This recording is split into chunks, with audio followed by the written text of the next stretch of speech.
Miraji Jumane Mteturu. Asante sana Mheshimiwa Mwenyekiti kwa majibu ya serikali, lakini na maswali mawili ya nyongeza. Swali la kwanza, ni taaluma zipi ambazo sasa wanaweza kuajiriwa ili na wenyewe waweze kupata haki ya kuajiriwa baada ya kuwa wamepata mafunzo mbalimbali. Lakini la pili, nitaka nijue tumekuwa na upungufu wa watendaji katika vijiji na kata, na tumekuwa tukichukua muda mrefu sana kujaza nafasi hizi, na imeathiri sana utendaji wa serikali kwenye maeneo yetu.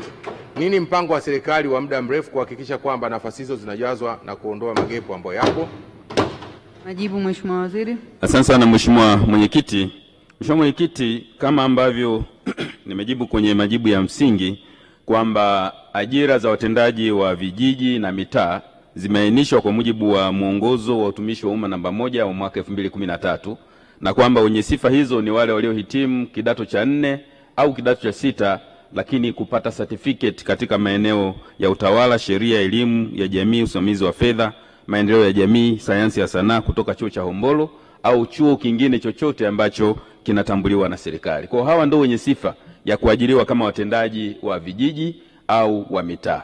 Lakini wale wenye diploma wana nafasi katika ajira kwa maana ya sifa katika ajira nyingine, nafasi nyingine, lakini sio watendaji wa vijiji au mitaa, na wameendelea kuajiriwa Mheshimiwa Mwenyekiti katika nafasi mbalimbali kwa nafasi hiyo ya diploma. Jambo la pili Mheshimiwa Mwenyekiti, kuhusiana na watendaji wa vijiji, ni kweli kumekuwa na changamoto baadhi ya maeneo kwamba vijiji vinakosa watendaji wa vijiji, lakini serikali imeendelea kufanya tathmini mara kwa mara na kutambua vijiji ambavyo havina watendaji na kuendelea kuwaajiri. Lakini muda ambao unapita unatokana na taratibu zile za ajira ambazo zinachukua muda kidogo, lakini serikali itaendelea kuhakikisha kwamba kila mahala ambapo nakuwa tuna mtendaji wa kijiji au mtaa basi anapatikana mapema kwa ajili ya kujaza nafasi hiyo. Asante. Tuendelea na swali la Mheshimiwa Kenneth Masuma na Mheshimiwa Esther Mwaona. Asante Mheshimiwa Mwenyekiti. Je, ni lini serikali itaboresha uwanja wa ndege wa Kilwa na Nachingwea, ukizingatia kwamba uwanja wa ndege wa Nachingwea umetumika sana katika ukombozi wa bara la Afrika? Majibu kwa ufupi Mheshimiwa Waziri. Mheshimiwa Mwenyekiti, namshukuru Mheshimiwa Patande kwa swali lake la nyongeza. Serikali nao mpango wa kuboresha viwanja vyote katika nchi hii, na katika viwanja alivyovitaja kwa sasa hivi tupo kwenye hatua za awali kwa ajili ya kulipa fidia. Tukimaliza fidia pamoja na kutoa maeneo, tutakwenda kwenye hatua ya pili kwa ajili ya kuviendeleza. Mheshimiwa Suma Fyandomo. Asante Mheshimiwa Mwenyekiti kwa kuniona. Je, ni lini safari za ndege za kutoka Dodoma kwenda Mbeya zitaanza? Ukizingatia Mbeya kuna abiria wengi sana. Tunapokwenda Mbeya mpaka uende Dar es Salaam ndio uende Mbeya. Asante. Majibu Mheshimiwa Waziri. Mheshimiwa Mwenyekiti, nampongeza Mheshimiwa dada yangu Suma Fyandomo kwa swali lake alilouliza la kufuatilia safari za ndege mkoani Mbeya. Ni kweli mkoani Mbeya kuna abiria wengi na ndege hazitoshi, lakini nimhakikishie Mheshimiwa Suma kwamba sio Mbeya tu. Kutokana na kazi kubwa ambayo Mheshimiwa Rais Daktari Samia Suluhu Hassan ameifanya ya kujenga viwanja vingi, mahitaji ya ndege yameongezeka zaidi. Hapa tungesema kila mbunge asimame, karibu wabunge zaidi ya 20 ongeza kusimama ili tuongeze ndege kwenye maeneo yao.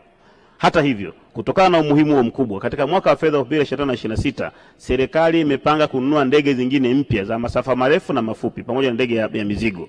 Tunategemea kwamba kadri muda utakavyozidi kuongezeka ndivyo tutaendelea kuboresha na kupeleka ndege kwenye maeneo mbalimbali ya nchi yetu. Na pengine kabla Mheshimiwa sijamaliza kujibu swali lake, napenda kuliarifu bunge lako tukufu kwamba viko viwanja hivi ninavyoongea zaidi ya 5 ambao vinafanywa maboresho. Vikikamilika navyo vitahitaji ndege. Kwa Mheshimiwa Suma na wabunge wetu muendelee kutuvumilia wakati serikali inaendelea kutafuta mpango, inaendelea kutafuta suluhu ya kudumu ya jambo hili. Na mwisho niziombe sekta binafsi, kwa maana private operators wa hizi ndege, watazame fursa zilizopo mkoani Mbeya na maeneo mengine, kwa sababu si lazima kupeleka ndege za serikali. Tunazo makampuni mengi, hebu yachangamkie fursa hiyo. Mheshimiwa Esther Matiko na Mheshimiwa Shelley Raymond Likuni. Asante sana Mheshimiwa Mwenyekiti. Mbuga ya Serengeti ni kati ya mbuga kubwa na maarufu kwa Afrika ambapo watalii mbalimbali kutoka duniani hupenda kutembelea.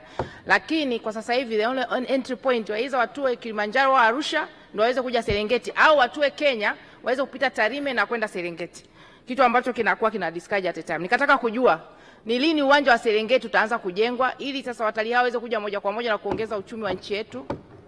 Majibu Mheshimiwa Waziri. Mheshimiwa Mwenyekiti, nampongeza Mheshimiwa Matiko kwa hoja yake ya Serengeti. Hata wiki iliyopita nilikuwa nazungumza na viongozi wa CCM mkoa wa Mara, kilio chao kikubwa ni hicho hicho. Napenda kumhakikishia Mheshimiwa Matiko kwamba serikali inao mpango wa dhati na imeshaweka kwenye bajeti ya 2025-26 kuanza mchakato wa ujenzi wa kiwanja cha ndege Serengeti. Mheshimiwa Shari Raymond na Mheshimiwa Subira Mgalu maona. Asante sana Mheshimiwa Mwenyekiti. Ni lini uwanja wa Moshi utakamilika?